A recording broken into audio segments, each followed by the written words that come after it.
I recall vividly the precise instant I grasped that my entire perception of greatness was flawed. I was in my garden, in Bel Air, rehearsing the same sequence I had executed countless times before. Left hook, right cross, spinning back kick, impeccable form, impeccable timing, impeccable execution. I felt unstoppable, as if I had finally conquered something significant. Then my son Brandon stepped outside and posed a question that dismantled my beliefs. "Dad, why repeat the same routine daily if you're already the best?" At that moment, looking at my 7-year-old, I comprehended the most perilous deception we tell ourselves about greatness. We believe it's a finish line, a snapshot of flawless accomplishment, a singular act of brilliance that validates our worth. But greatness isn't a one-time achievement you retain forever. Greatness isn't an action at all. Greatness is a routine, and many never grasp this distinction. You assume you comprehend my point, but you don't. Not yet. Because society has conditioned you to think greatness is about those radiant moments, those breakthrough performances, those achievements worthy of social media praise. You've been led to believe that one stellar presentation, one flawless workout, one moment of bravery defines your greatness. But that's precisely why you feel like you're perpetually restarting, perpetually proving yourself, perpetually disheartened when yesterday's triumph doesn't apply to today's hurdle. The truth I'm about to reveal will unsettle you because it requires taking responsibility not just for your moments of brilliance, but for every ordinary moment in between. When I first came to America, I believed my greatness was encapsulated in my martial arts prowess. I could execute techniques that astonished onlookers, shatter boards that awed crowds, move with a swiftness that seemed almost otherworldly. I was exceptional, I assured myself. I had evidence, but then reality struck me like an unforeseen blow. Being exceptional in one instance, in one field, with one talent, signifies nothing if you can't uphold that benchmark consistently across all facets of your life. I realized that the warrior who could perform wonders in the dojo could still be average in relationships, inconsistent in daily routines, and fail at simply being present with loved ones. Greatness isn't a talent you perfect once. Greatness is a lifestyle you choose repeatedly, especially when no one is observing. Let me recount the morning that altered my entire perspective on training and life itself. I awoke feeling uninspired, weary, detached from my purpose. Every part of me desired to forego training, to take it easy, to merely rely on yesterday's efforts. This is the juncture where most reveal their true connection with greatness. They await inspiration, motivation, ideal conditions before taking action. But as I stood there in my kitchen, sipping my morning tea, I grasped something profound. Greatness is unrelated to your emotions. Greatness is what you do when you lack the desire to do it. That morning, I trained regardless. Not because I felt inspired, not because I was driven, but because greatness is a routine, and routines don't bargain with emotions. The issue with most people's perception of greatness is that they're seeking the incorrect thing entirely. They're pursuing peak moments, those magical instances when everything aligns perfectly. But peak moments aren't greatness. They're merely the visible outcome of great routines. It's akin to observing a tree and believing the fruit is what gives the tree value, entirely overlooking the root system that nourishes everything above ground. Your moments of greatness are merely the fruit. Your daily routines are the roots. Your daily routines. And most individuals spend their lives attempting to cultivate fruit without ever nurturing their roots. I acquired this lesson the hard way when developing Jeet Kune Do. Initially, I was fixated on crafting the perfect technique, the ultimate move that would resolve every combat issue. I dedicated months to refining a single strike, convinced that this one flawless action would revolutionize martial arts. But each time I believed I had attained perfection, real combat humbled me. Real adversaries don't comply with your perfect techniques. Real situations don't pause for your perfect moment. Greatness in combat, I found, isn't about possessing one beatable move. Greatness is about having such well-honed routines of adaptation, observation, and response that you can flow seamlessly with whatever emerges.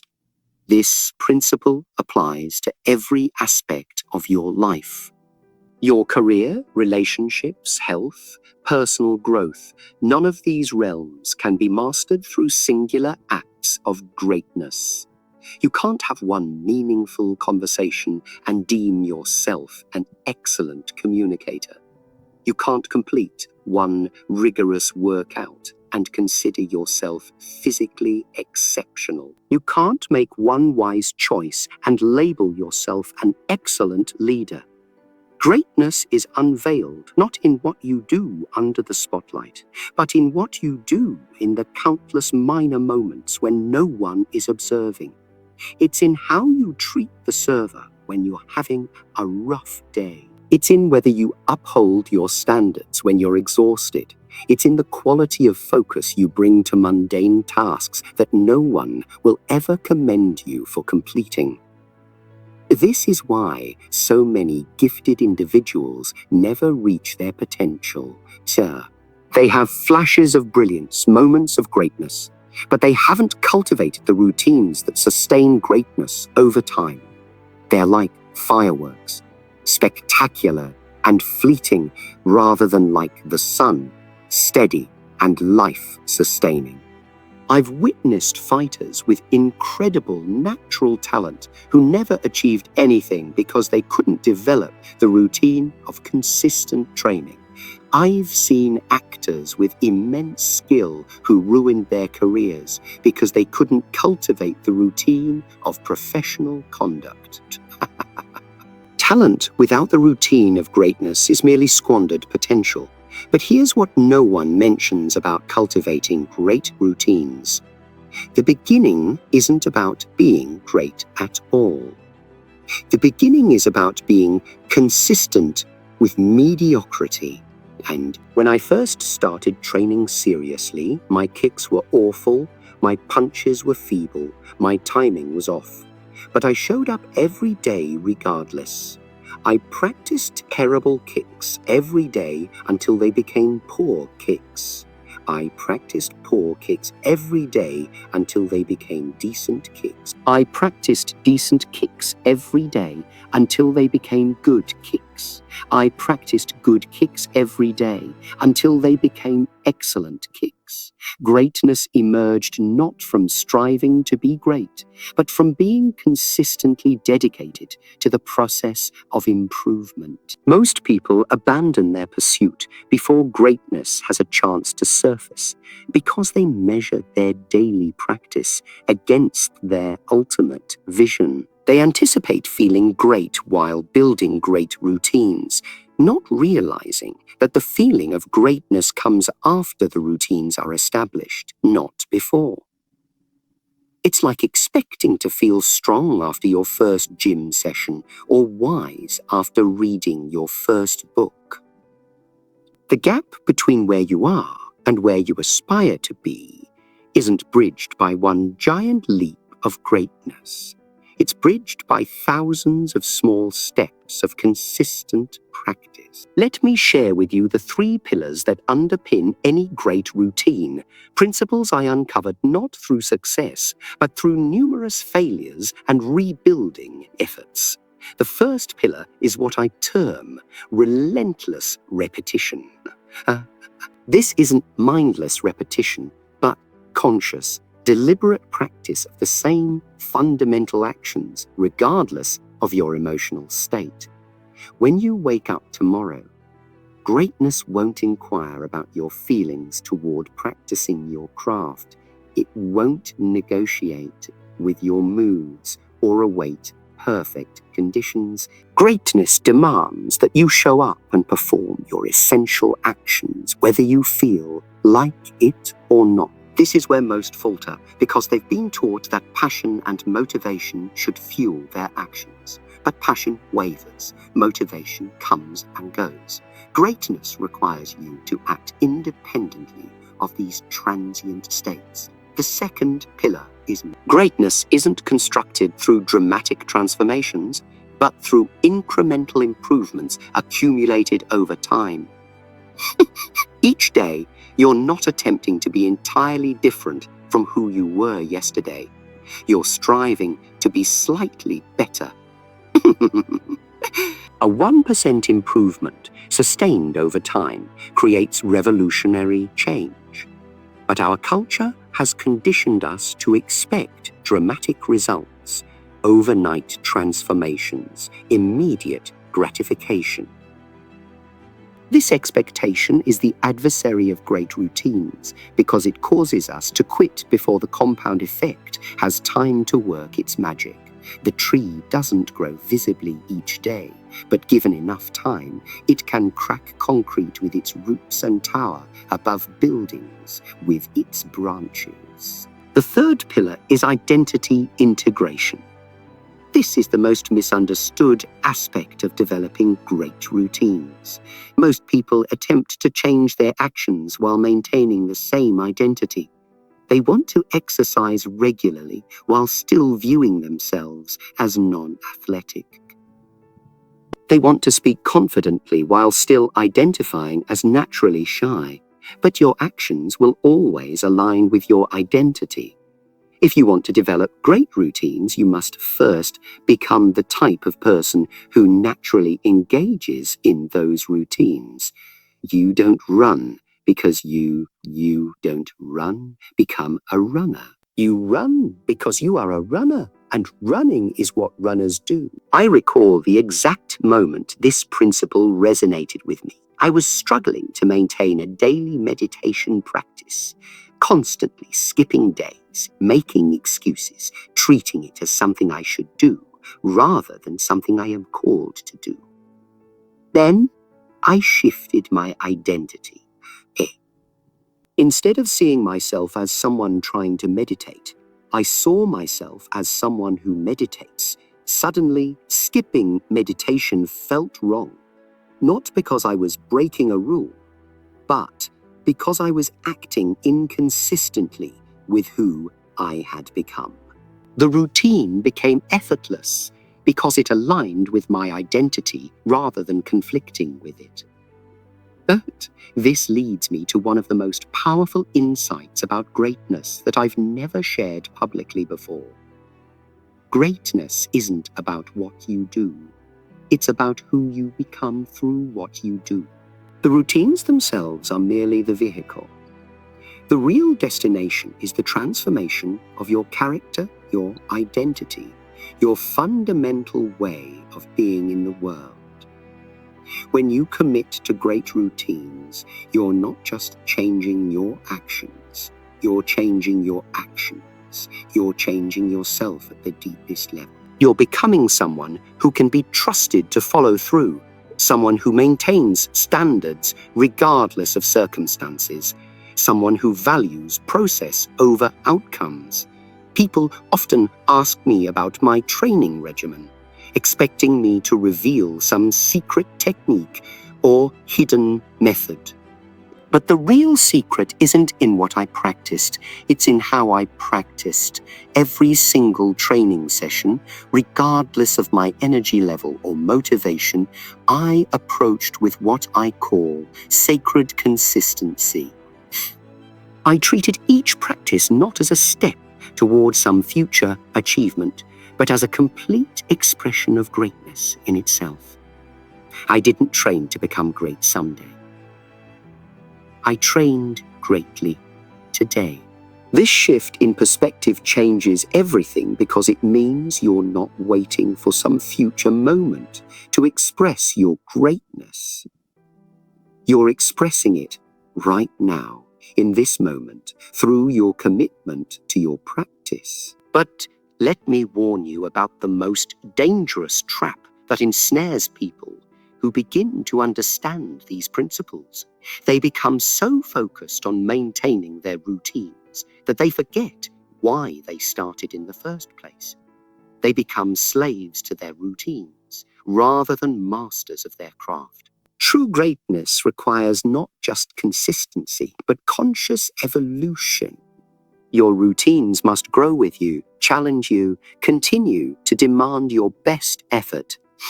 The moment your great routines become automatic and easy, that's the moment you need to elevate your standards and find new edges to explore. I learned this lesson during my transition from pure martial arts into acting. The routines that made me an excellent fighter were necessary, but not sufficient for excellent acting. I had to develop new routines of emotional expression, character study, script analysis, and collaboration. But here's the crucial insight. The meta routine of developing great routines transferred perfectly, because I had already learned how to build consistency, how to push through resistance, how to maintain standards regardless of feelings. I could apply these same principles to an entirely new domain. Greatness is transferable because it's fundamentally about character, not just skill. This is why I'm so passionate about this topic. When you truly understand that greatness is a routine, you realize that you have the power to become great at anything you choose to commit to. You're not limited by your current skills, your past failures, or your perceived natural abilities. You're only limited by your willingness to develop and maintain great routines. The person who can show up consistently, practice deliberately, and maintain standards over time can eventually master any domain they choose to enter. Now, let me share with you the daily practices that I've refined over decades of pursuing greatness in multiple areas of life. These aren't just theories or philosophical concepts. These are the actual routines that transformed me from an angry, unfocused young man into someone capable of sustained greatness across martial arts, acting, philosophy, and personal relationships. But understand this, these practices are not magic formulas. They're tools, and tools are only as effective as the commitment and consistency of the person using them. The first practice is what I call the morning commitment ritual. Every single morning, before I do anything else, I spend 10 minutes in silence, not meditating in the traditional sense, but connecting with my commitment to greatness, I ask myself 3 questions. What does greatness demand of me today? How will I maintain my standards when I don't feel like it? What identity am I choosing to embody through my actions? This isn't about motivation or inspiration. I'm choosing in advance to act greatly regardless of how the day unfolds. This 10-minute practice has prevented countless moments of weakness because I've already decided who I'm going to be before circumstances try to decide for me. The second practice is micro-assessment. Throughout the day, I pause regularly to assess not just what I'm doing, but how I'm doing it. Am I bringing great attention to this conversation? Am I maintaining great posture during this meeting? Am I practicing great patience with this difficult person? Greatness isn't just about your primary activities. Greatness is about the quality of presence and attention you bring to every moment. Most people save their best effort for their most important activities, but great people bring their best effort to everything they do because they understand that greatness is indivisible. The third practice is what I call failure integration. Every evening, I review the moments during the day when I fell short of my own standards. Not to beat myself up, but to understand exactly what caused the failure and how to prevent it tomorrow.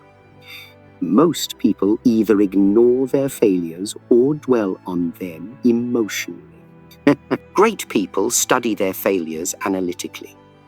They treat failure as feedback, as information about where their routines need to be strengthened. This practice has taught me that failure isn't the opposite of greatness. Failure is the raw material from which greatness is built. The fourth practice is edge expansion.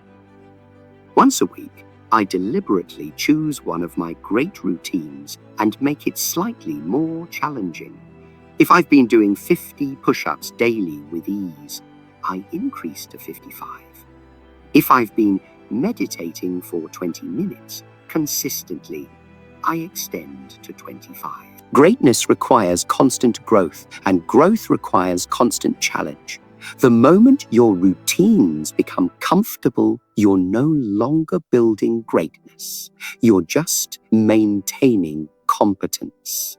Great people are always living slightly beyond their comfort zone, always reaching for the next level of their capabilities. But perhaps the most important practice, the one that ties all the others together, is what I call identity reinforcement. Several times throughout the day, especially when facing difficult decisions or challenging moments, I remind myself of who I am. I am someone who acts greatly. I am someone who maintains standards. I am someone who follows through on commitments. This isn't positive thinking or self-hypnosis. This is identity clarity.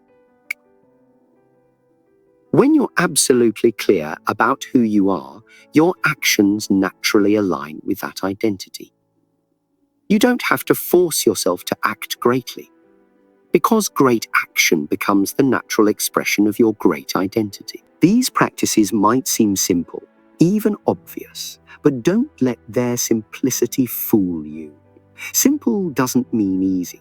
In fact, the most profound truths are often the simplest ones. The challenge isn't in understanding these practices intellectually. The challenge is in implementing them consistently, especially when you don't feel like it, especially when life gets difficult, especially when nobody would notice if you took a shortcut. That's when these practices reveal their true power, because that's when greatness is truly tested. Let me tell you about the moment when I truly understood the difference between greatness as an act and greatness as a routine. I was filming Enter the Dragon, arguably the most important project of my career. There was a scene that required me to perform a complex fighting sequence while delivering philosophical dialogue. The pressure was enormous. Everything had to be perfect because we only had one chance to get it right. But as I stood there on set, surrounded by cameras and crew and studio executives, I felt completely calm. Not because I was confident about this one performance, but because I had been preparing for this moment through thousands of hours of great daily practice.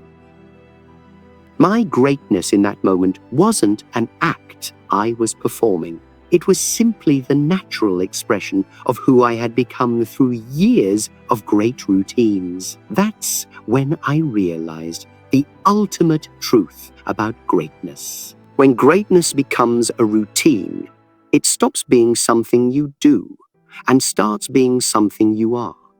You don't have to try to be great in important moments because you've been practicing greatness in unimportant moments. You don't have to summon greatness from somewhere outside yourself because you've built greatness into the very fabric of your being. This is the difference between people who occasionally perform at a high level and people who consistently embody greatness as a way of life. But here's what nobody tells you about this level of greatness. It doesn't make life easier. In fact, in many ways, it makes life more demanding. When you commit to greatness as a routine, you can no longer accept mediocrity from yourself in any area. You can no longer make excuses or take easy shortcuts. You can no longer... This level of responsibility can feel overwhelming, which is why most people never commit to it fully. However, this demanding nature of great routines is also what makes them so rewarding. When you know that you can trust yourself to maintain high standards, regardless of circumstances, you develop an unshakable confidence that no external validation can provide. When you know that you've put in the work day after day, whether you felt like it or not, you can face any challenge knowing that you've already proven your reliability to yourself. This internal validation is worth more than all the external recognition in the world, because it can never be taken away from you. This brings me to the most crucial distinction I want you to understand. There's a difference between great routines and perfectionist routines.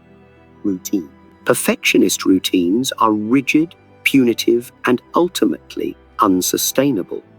They demand flawless execution and create anxiety when standards aren't met. Great routines, on the other hand, are flexible, compassionate, and sustainable. They focus on consistency over perfection, progress over perfection, commitment over perfection.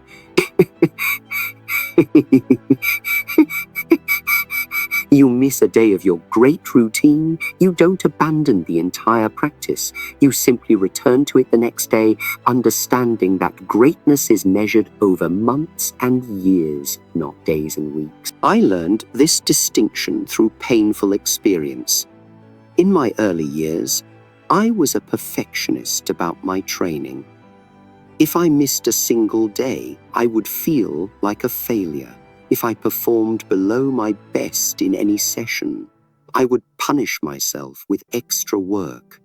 This perfectionist approach eventually led to burnout and injury. I had to learn that true greatness is sustainable greatness, and sustainable greatness requires compassion for your human limitations while maintaining unwavering commitment to your long-term standards. Now, as we approach the end of our time together, I want to issue you a challenge that will test everything we've discussed. For the next 30 days, I want you to choose one area of your life where you will practice greatness as a routine rather than pursuing greatness as an act. It could be your physical fitness, your professional work, your relationships, your creative practice, or your personal development. The specific area doesn't matter as much as your commitment to the process. Here's how you'll approach this challenge. First, define what great daily practice looks like in your chosen area. Not what perfect practice looks like, but what consistent, high-quality practice looks like. Make it specific, measurable, and sustainable. Second, commit to this practice for 30 consecutive days, regardless of your feelings, circumstances, or results. Third, track your practice daily, not to judge yourself, but to build awareness of your patterns and progress. Fourth, when you inevitably face resistance, remember that the resistance is not a problem to be solved, but a muscle to be strengthened. The resistance is where greatness is actually built. Most importantly, use this challenge to begin the process of identity transformation. Don't just practice great routines. Become a great person. Let your daily actions slowly reshape your self-concept until greatness becomes not something you do, but something you are. Something you are. This transformation doesn't happen overnight, but it does happen. And when it does, it changes everything about how you move through the world. As you embark on this challenge, remember that you're not just trying to improve one area of your life. You're developing the meta skill of greatness itself. You're proving to yourself that you can be trusted to follow through on commitments. You're building the character traits that support achievement in any domain. You're becoming someone who can turn any vision into reality through the simple but profound practice of showing up greatly, day after day, for day after day. The path of greatness is not for everyone. It demands more than most people are willing to give. It requires you to maintain standards when others are cutting corners.